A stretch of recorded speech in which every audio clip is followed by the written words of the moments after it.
তাহলে আমরা রুটিনটা এইভাবেই চেঞ্জ করছি, তাতে তোমাদের দুজনেরই সুবিধা হবে। অর্জুন, তুমি তোমার ডিপার্টমেন্টের ব্যাপারটা বুঝে নাও, আর শ্যামাশ্রী তুমি তোমার ডিপার্টমেন্টের বাকিদের সাথে কথা বলে নাও। স্যার, আমার ডিপার্টমেন্টে বাকি কারোর কোনো সমস্যা নেই। কার সমস্যা? না, কারোরই সমস্যা নেই, জাস্ট দ্যাট বাকিদের আমি যা বলি তারা সেটাকে বেদবাক্য বলে ধরে নেয়। এবার দোয়েল পাখি কি করবে আমি জানি না, ওর সাথে আমার কথা বলা হয়নি। আপনার কি মনে হয় আমি আপনার কোনো কথা শুনি না, সবসময় আপনাকে অমান্য করি, আপনাকে অগ্রাহ্য করি, তাই তো? আমি কি সেটা একবারও বলেছি স্যার? আমি কি বললাম সেটা? এই তো আবার তোমাদের লেগে গেল। আচ্ছা, তোমরা কি কেউ কারো কথা সহ্য করতে পারো না? স্যার, উনি এরকম কথা কেন বললেন? উনি তো আমাকে এমন কোনো প্রপোজাল দেননি যেটা আমি রাজি হব না। বাবা, প্রপোজাল তোমাকে? আমার ঘাড়ে কটা মাথা শুনি, প্রপোজাল দেব তোমাকে? হ্যাঁ, সেটাই তো। ও তো বলেনি যে ওগুলো করতে পারবে না।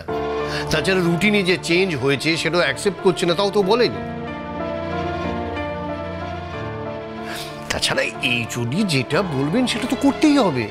তবে হ্যাঁ, আমরা খুব গণতন্ত্রে বিশ্বাস করি।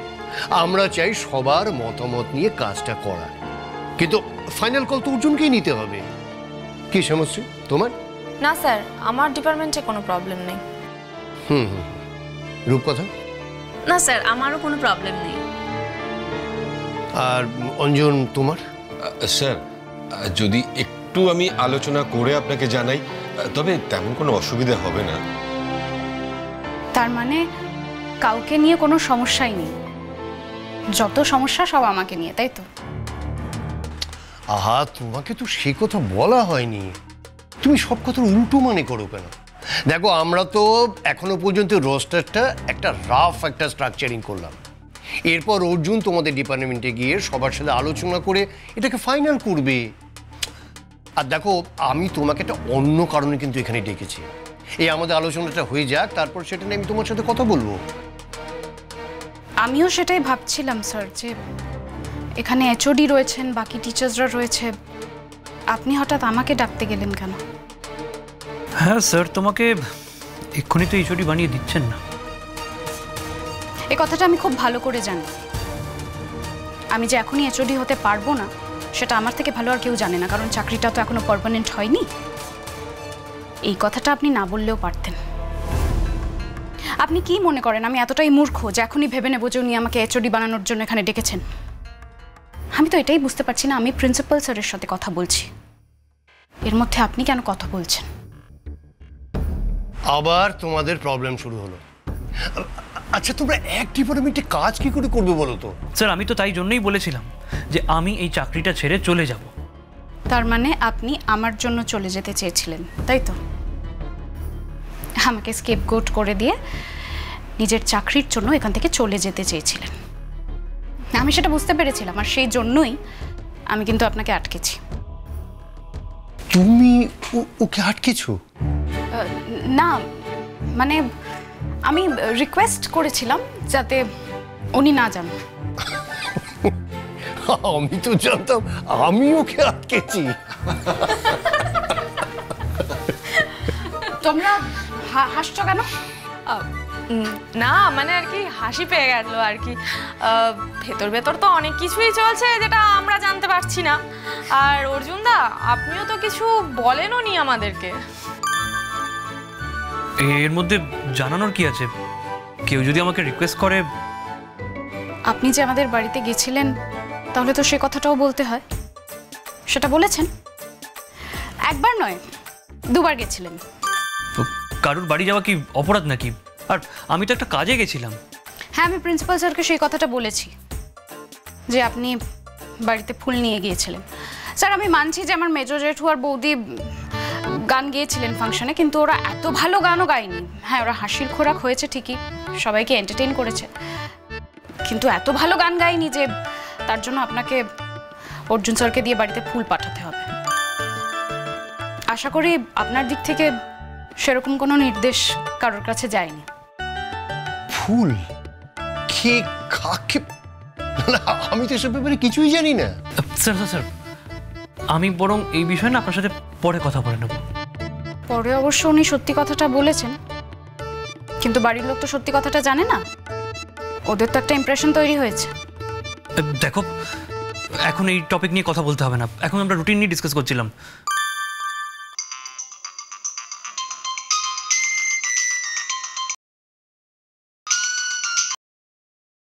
হ্যালো, হ্যাঁ আপনি একটু বসুন, আমি আসছি।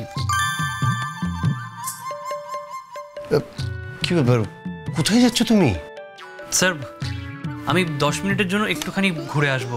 আমার এক পরিচিত ভদ্রলোক এসছে, উনি আমার সাথে দেখা করতে চেয়েছেন। আচ্ছা এবার বলো তো। অর্জুনদা, কি হয়েছে বলো তো সেদিনে ফুলের ব্যাপারটা? বাবা, সেদিনের গানের কথা ভাবলে আমার এখনো হাসি পায়। না, তবে মানতে হবে ওরা কিন্তু সকলেই খুব সাহসী। মানে এই ধরনের একটা প্রোগ্রামে এসে হঠাৎ করে গান গাওয়া, তাও আবার কোনো রকম হেজিটেশন না করে। আর ওদের গান শুনে সবাই যে হেসেছে, এটা কিন্তু একটা বড় ব্যাপার। হ্যাঁ, জানি ওরা এই কাণ্ড করেছে বলে সারাটা জীবন এখন কলিগদের কাছে আমার কথা শুনতে হবে। আমরা কিন্তু তোমাকে কেউ কোনো কথা শোনাচ্ছি না, আর কথা শোনাতে যাবোই বা কেন? ওনারা তো আমাদের বাবা কাকার বয়সী, আর ওনারা এসেছেন বলে আমাদের ভালোও লেগেছে। অ্যাটলিস্ট একটা এন্টারটেনমেন্ট তো হয়েছে। না কিন্তু ওই ফুলের ব্যাপারটা, ওটা তো আমি কিছু বুঝলাম না। আমি বলছি স্যার, উনি একদিন হঠাৎ আমাদের বাড়িতে চলে গিয়েছিলেন, গিয়ে ফুল দিয়ে এসছেন।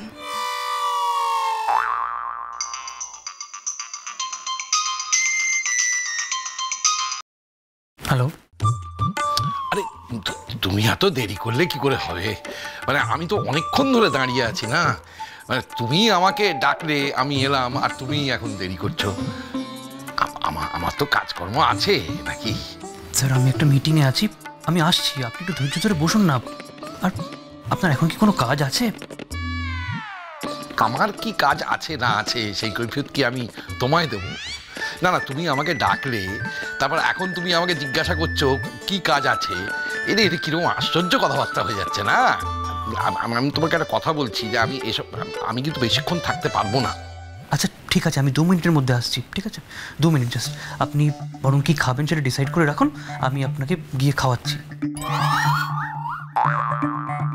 না না, আমার খাওয়ার দরকার নেই, আমি এখন কিছু খাবো না। তুমি একটু তাড়াতাড়ি এসো।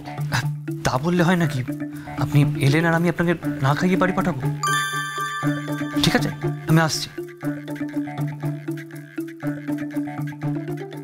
কোনো মেয়ের সঙ্গেই কথা বলছে নিশ্চয়ই। এত খাওয়ানো দাওয়ানোর ব্যাপার। কলেজ করতে করতে ওনার এমনই গুরুত্বপূর্ণ কাজ যে ওনাকে এখনই গিয়ে দেখা করতে হবে। আশ্চর্য, কোনো এথিক্স বলে কিছু নেই। এখন তো প্রিন্সিপাল স্যার এসব দেখবেন না। উনি যে ওকে এত ভালোবাসেন, নয়নের মণি, ব্লু আইড বয়, ওই জন্যই ওনার কোনো দোষ ওনার চোখে পড়ে না। হ্যাঁ, তারপর কি হলো? থেমে গেলে কেন, বলো। কি করে বলবো স্যার, ওনার তো বারবার ফোন আসছে। আরে কি আশ্চর্য, আমার ফোন এলেও তোমার প্রবলেম? ডিস্টার্ব হচ্ছে তো, আমি তো কথাটা বলতে পারছি না। হ্যাঁ বাট ফোন তো যে কারোর আসতে পারে, মানে তোমারও আসতে পারে। না, আমার আসতে পারে না। আমাকে ওভাবে যখন তখন কেউ ফোন করে না, আর আলাদা করে দেখাও করতে চায় না। ও, আমার সাথে কেউ দেখা করতে চাইলে তোমার আপত্তি নাকি? আমার আপত্তি হতে যাবে কেন? কি বলছেন না তখন থেকে? না, বলছি এই কারণেই যে আপনি যদি বলেন তাহলে বলবো যে আপত্তি হচ্ছে, তার কারণ কলেজে তো ক্লাস চলছে, কলেজের একটা ডেকোরাম আছে। আপনার যদি কারোর সাথে মিট করারই হতো, আপনি যে কোনো ছুটির দিনে পার্সোনালি কারোর সাথে মিটটা করে নিতে পারতেন। তা না করে মিটিংয়ের মাঝখানে আপনার বারবার করে ফোন আসছে। সবারই একটা ডিস্টারবেন্স হচ্ছে, কেউ সেটা মুখে বলবে না, আমি বলবো। এই যা। না না, মিটিং তো শেষ হয়ে গেছে, মানে সেসব কথা তো শেষ। এবার তো আমরা ওই ফুলের ব্যাপারটা নিয়ে একটু কথা বলতেই পারি। সেটাও তো একটা জরুরি কথা স্যার। বেশ, তাহলে বলো, জরুরি কথাটা না হয় শেষ করে ফেলো।